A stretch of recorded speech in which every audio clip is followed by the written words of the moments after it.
apartment. We're gonna go inside and look at my collection of werewolf junk. I have a lot of it. So let's go inside. Apartment D11. Come on. This is the kitchen.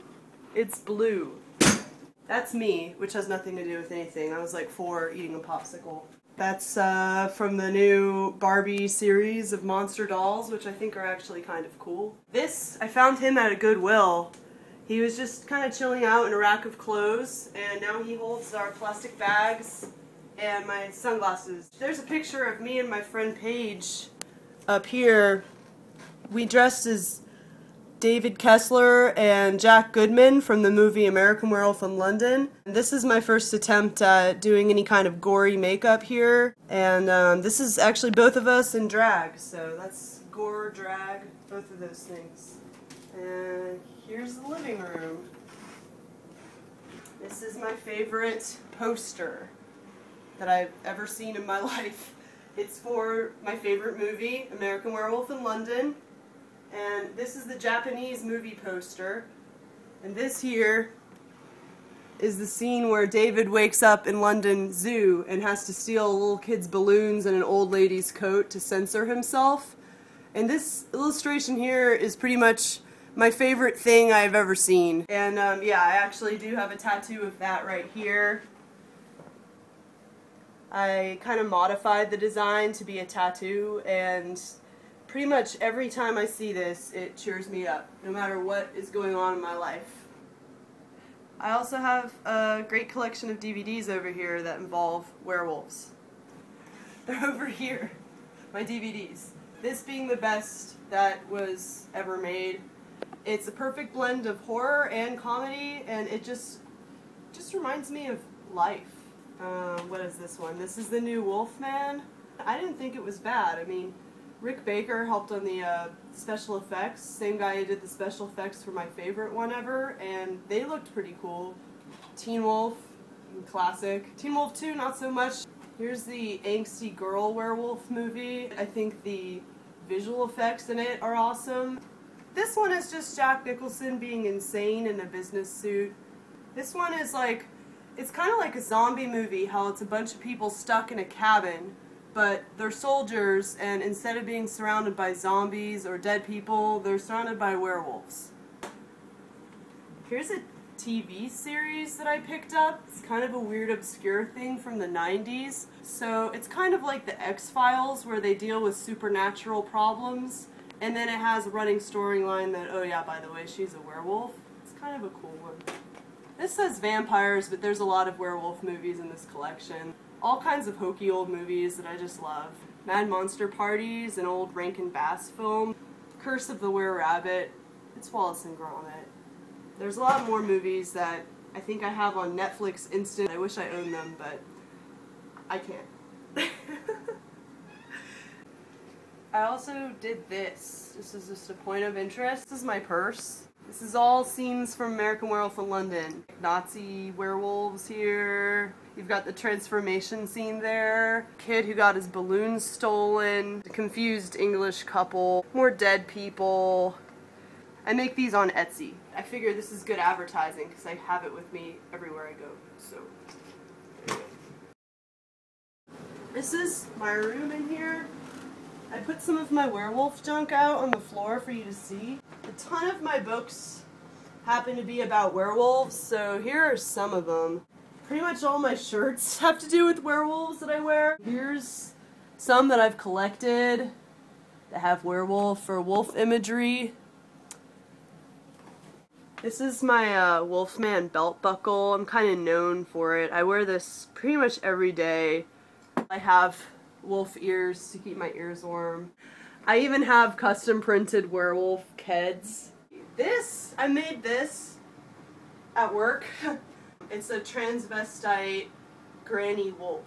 I also have a lot of werewolf accessories that I wear with the werewolf shirts that I just showed you. I have a little werewolf, werewolf in a dress, naked werewolf lady, Little Red Riding Hood. Here's some of my werewolf figures. The Monster High doll series. This is Claudine Wolf. Have my Wolfman. This is something I got on Etsy. These little guys, this cool werewolf mask. This is a werepup. Asia Erickson makes these. They are one-of-a-kind latex werewolf dolls. I had to get one of those. Oh yeah, and I forgot to mention one other little thing that is kind of part of my werewolf collection. My engagement ring is a moonstone.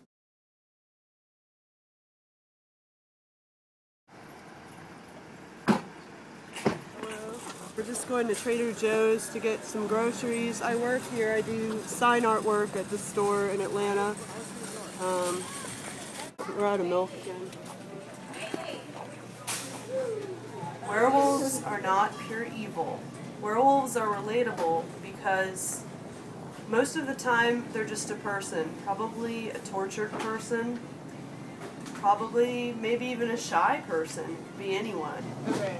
My latest favorite thing is over here. Turkey corn dogs. For like forever, all they had was vegan corn dogs. And what's not to love about corn dogs? You can just relate to werewolves because you feel sorry for them. And they are sometimes at least human-ish.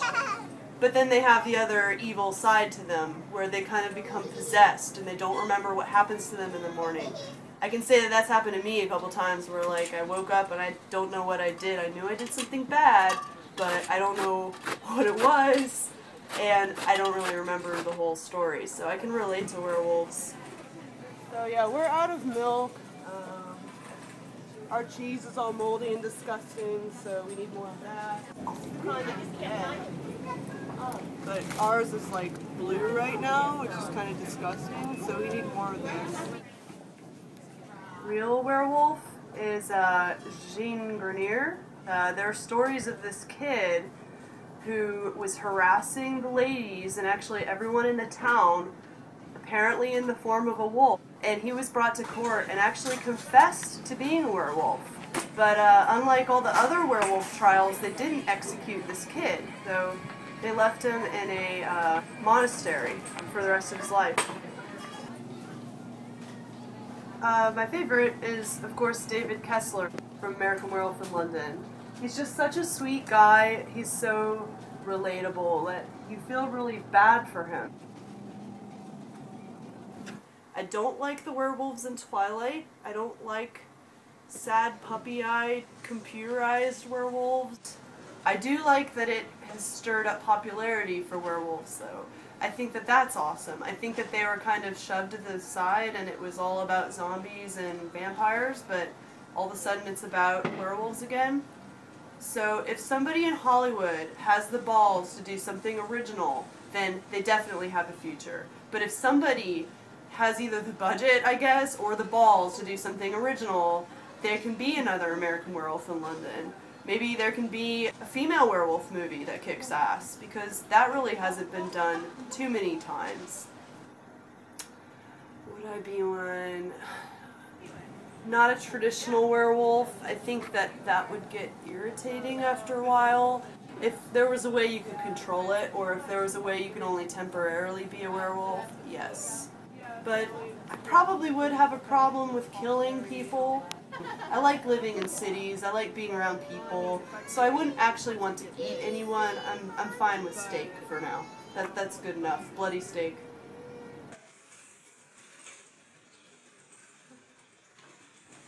I would be grateful for the life that I've lived so far, and I would try not to scream.